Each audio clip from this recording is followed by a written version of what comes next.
जी हाँ, नमस्कार। यहाँ पे हमारे पीछे आप देख सकते हैं कि बसपा से जो टिकट पाए हैं सचिनानंद पांडे जी यहाँ पे मौजूद है।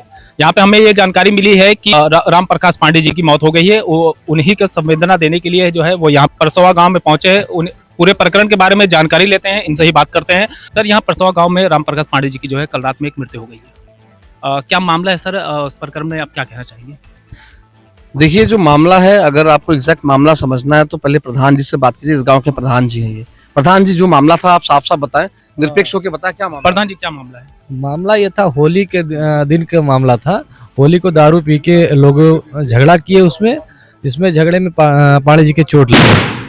पांडे जी के ज़्यादा चोटें लगी थी, जिसमें करीब 15-20 दिन वो दवा चली और आज रात में उनकी डेथ हो गई।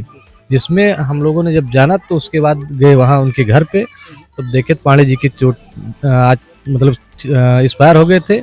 और उसके बाद हम लोगों ने लेके गए पोस्टमार्टम के लिए।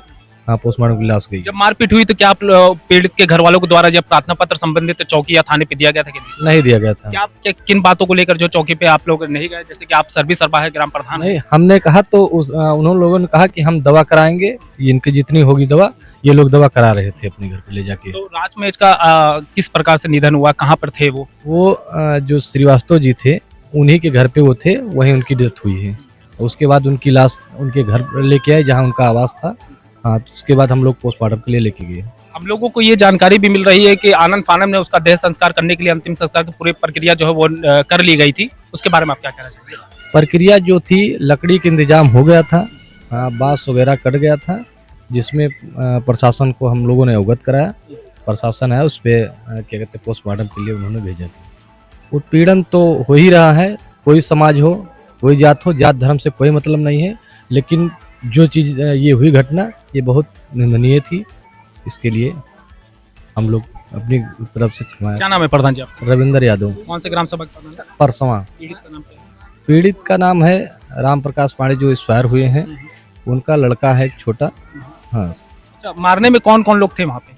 अब मारने में मैं तो मौके पर था नहीं, रात का मामला था।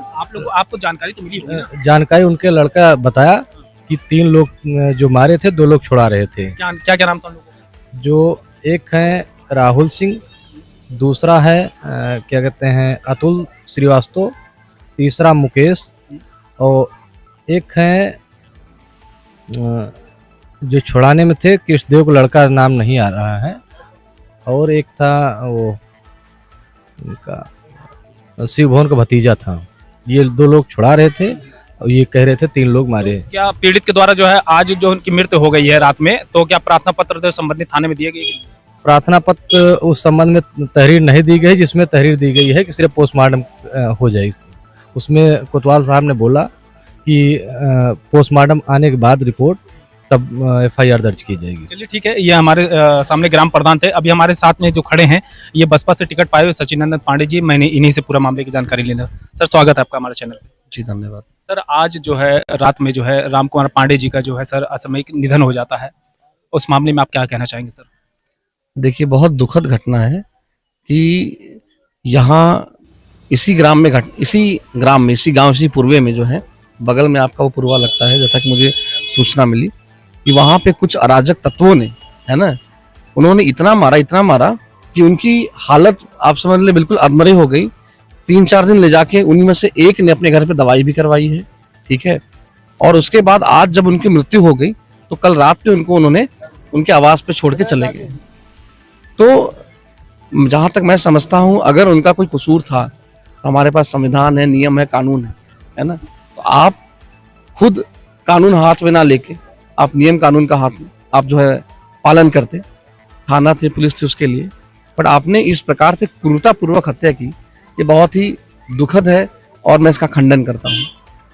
यहाँ पे जो ये पूरा पूर्वा है, ये शुक्ल का पूर्वा है, ये सब भी ब्राह्मण के गांव है यहाँ पे। तो जिस प्रकार से दबंगई यहाँ पे देखने को मिल रही है, कहीं ना कहीं ये हम सबके लिए बहुत दुखद घटना है। हम सब इसके लिए यहाँ पे बढ़ावा दे रहे हैं। कहीं ना कहीं हम सबको खंडन करना चाहिए, मजबूती से उस पीड़ित परिवार के साथ हम सबको खड़े होने चाहिए और शासन प्रशासन से मांग करनी चाहिए कि जो भी इसमें कल्पित थे उनके खिलाफ कड़ी से कड़ी कार्रवाई होनी चाहिए। सर, जैसा यही मेरी मांग है शासन प्रशासन से। अभी आप थाना इनायत नगर गए थे, थाना इनायत नगर में आपको शासन द्वारा क्या मतलब संवेदना दी गई, क्या बताया गया आपको? देखिए वहां बताया गया कि उन्होंने एक एनसीआर नोट कर लिया है, बॉडी पोस्टमार्टम के लिए गई हुई है, पोस्टमार्टम शाम तक या कल सुबह तक आ जाएगा। पोस्टमार्टम रिपोर्ट आने के बाद फिर वो कार्रवाई करना स्टार्ट करेंगे। मेरा यही कहना है कि निरपेक्ष होकर कार्रवाई की जाए और जो इसके पीछे जो बदमाश लोग हैं उनके ऊपर कठोर से कठोर कार्रवाई की जाए और उनको सलाखों के पीछे भेजा जाए। वो समाज में रहने लायक है नहीं, है ना। समाज में नियम कानून बना है, अगर कोई गलत करता है तो उसके लिए नियम कानून है, थाना है, जुडिशरी है। अगर आप कानून को हाथ में लेंगे तो संविधान का मतलब ही क्या है ना। अगर सर उनको न्याय नहीं मिलेगा तो किस प्रकार से आप उनका सहयोग करेंगे? देखिए अगर उनको न्याय नहीं मिलेगा तो हमारा समाज इतना भी कमजोर नहीं है, आप मेरी बात को समझिए।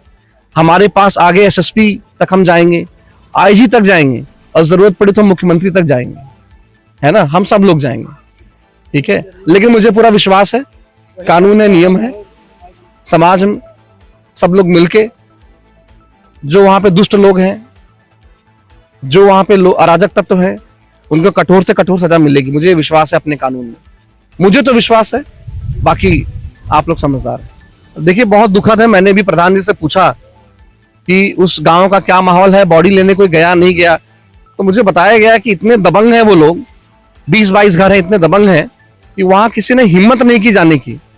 तो आप मुझे ये बताइए, दबंगई, ये जो बाहुबली चीजें हैं, इसका मैं क्या समझूं, मैं क्या उत्तर दूं? मैं देखिए समाज की सद्भावना को भड़काना नहीं चाहता, आप सब समझदार हैं। दबंगई ये शासन बोलता है, ये सरकार बोलती है कि हमने खत्म कर दी है। अगर खत्म कर दी है तो ये दबंग है कौन? माननीय मुख्यमंत्री जी बताएं, ये दबंग है कौन जिसकी दबंगई इतनी ज्यादा है कि लोग डरते हैं वहां से बॉडी लाने के चक्कर में। आप सब समझदार है, जनता समझदार है, मुझे कुछ बोलने की आवश्यकता नहीं है।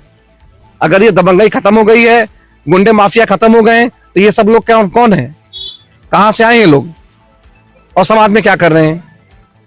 ऐसे लोगों को जो है वो जेल में होना चाहिए और शासन को मजबूती से ऐसे लोगों पे कठोर कार्रवाई करनी चाहिए। आप क्या मांग करना चाह रहे हैं आज यहाँ? देखिए मेरी बस यही मांग है कि अगर ऐसी कोई भी घटनाएं किसी के साथ हो तो कम से कम हम सब लोग मजबूती के साथ उस परिवार के साथ रहें, चीजों को पहले समझें। अगर इस प्रकार से घटनाएं हो रही हैं कि आप समाज में किसी को मार डाल रहे हो, है ना, तो वो बहुत ही दंडनीय अपराध है, हत्या, आप समझ रहे हैं। तो मेरी यही मांग है समाज से कि आप लोग नियम कानून का पालन करें, सद्भावना का आप लोग जो आप आपस में एक दूसरे से आप लोग रहें मिलजुल के, और कोई भी घटना हो, कोई भी अगर कोई गलत काम करे तो उसको जो है संविधान के हिसाब से, कानून के हिसाब से आप उससे लड़ें, खुद कानून हाथ में ना लें। मैं ये बोलना चाहता हूं। चलिए ठीक है, बहुत धन्यवाद सर आपका। हमारे साथ जो है बसपा से टिकट पाए हुए सचिनानंद पांडे जी थे, जिनका है, मैं आपको बता दूं, राम कुमार पांडे जी का जो उम्र लगभग 55 वर्ष है, इनका रात में जो है वो स्वर्गवास हो गया है।